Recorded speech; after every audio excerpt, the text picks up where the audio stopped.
All right, guys, I just wanted to make a quick video. Speaking of which, I changed out my camera, everything. But anyways, I wanted to make a quick video about one of the MVNO. If you guys don't know what that is, that's like one of the carriers that, like, for example, Straight Talk, one at Walmart. There is Track Phone, same company. There's Google Fee. There's Verizon Prepaid. Well, that's NVO himself, but owned by Verizon. There's Cricket, and those kind of other wireless networks. So what it is that basically it's kind of like they use either AT&T carriers or Sprint carrier or Verizon's carrier or T-Mobile or one of those carriers, and they pay them to use their network for their company so they can have cell phones. So basically, but the good thing about these guys is they use their carriers antennas, but also that their plans are a lot cheaper. Like they're gonna be like less. Not necessarily. Sometimes T-Mobile have deals that might be better, but they for the most part they're gonna be cheaper. And the other thing is like Straight Talk. They use all big four like AT&T, T-Mobile, Verizon, Sprint, all four of them, and they use their network. So basically, the good thing about that is they use their network. But the thing that a lot of people don't understand is it's not like aggregated where like Google Fee switches over with their Google phones, but you get a SIM card for either AT&T SIM card, T-Mobile SIM card, or Verizon SIM card. And so basically, I wanted to see what works good in my area, so I bought one of these to just test it out. Also note that so you don't get some of the features that say Verizon or somebody gives you all of them. So like for example, like sometimes if they have like if they got a lot of people on the T-Mobile LTE network, they're gonna have to slow down. Who you think they're gonna slow down? They're gonna slow down the MVNO customers like these guys first before they slow down any of their T-Mobile customers. So that's what the thing is. So anyways, I picked this up at Walmart. It was a SIM kit. It was like 45 bucks, 50 bucks, and it comes with some SIMs. So basically, I wanted to show you what it looked like. It comes with this little booklet, shows the terms and conditions. um you know I usually show everything, but this is way too much. You can read it on your own. So this is basically what it is. I already used this, so it doesn't matter if you got the code or not.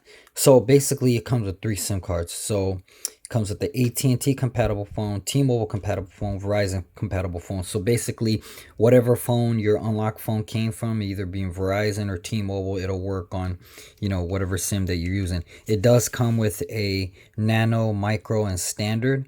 So it does use most of it. Like the new phones nowadays use the nano, like the iPhone and the Samsung Galaxies and the OnePluses, they all use the nano SIM. The micro SIM is like something 2017. Standard SIMs like more like in the 2000s.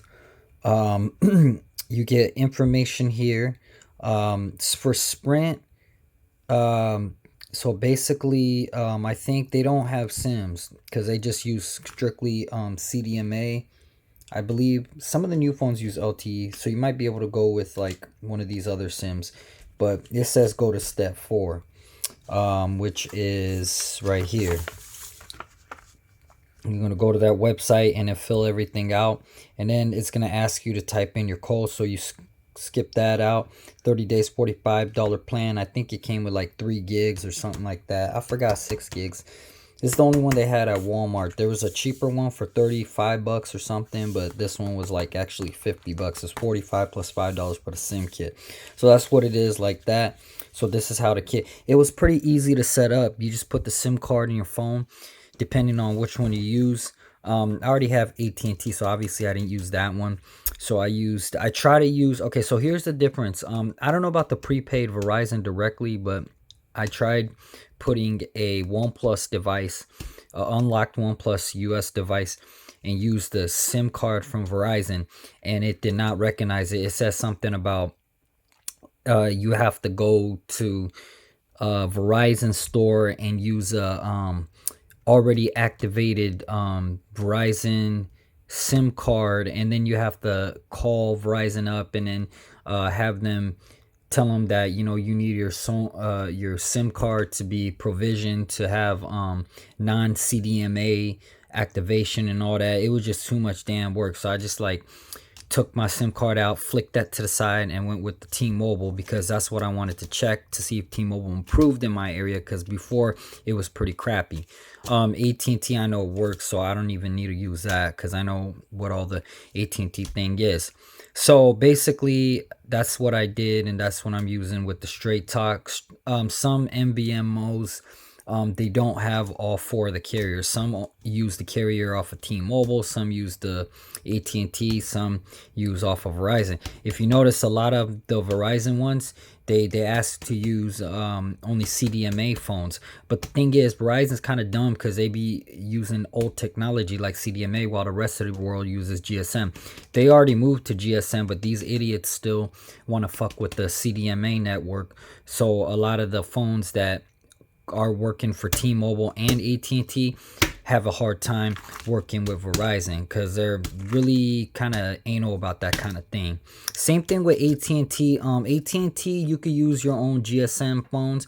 Problem with these guys is like they're anal about like giving out provisions, like for example, Wi-Fi calling. You can only use Wi-Fi calling on AT&T branded phones, even if you have the same type of phone like Galaxy S, whatever, Ultra, whatever. You're not going to use Wi-Fi calling unless it's an AT&T branded phone. T-Mobile, on the other hand, now these guys are the most friendly, where you could just slip in like an unlocked phone. Wi-Fi calling and voice over LTE works right away. Voice over LTE works on these guys, but all four work on these guys. So yeah, just want to let you know about that. Have I found a way to make Wi-Fi calling work with a non-branded AT&T phone on these guys? Nope, not at all. Verizon, I'm sure you can make it work, but you're just going to have to call Verizon and go through all this BS. Sprint is like, they're not even Sprint no more. T-Mobile like gobbled them up. So yeah, that's where it goes with that. Yeah, so far I noticed AT&T has more service in areas T-Mobile doesn't.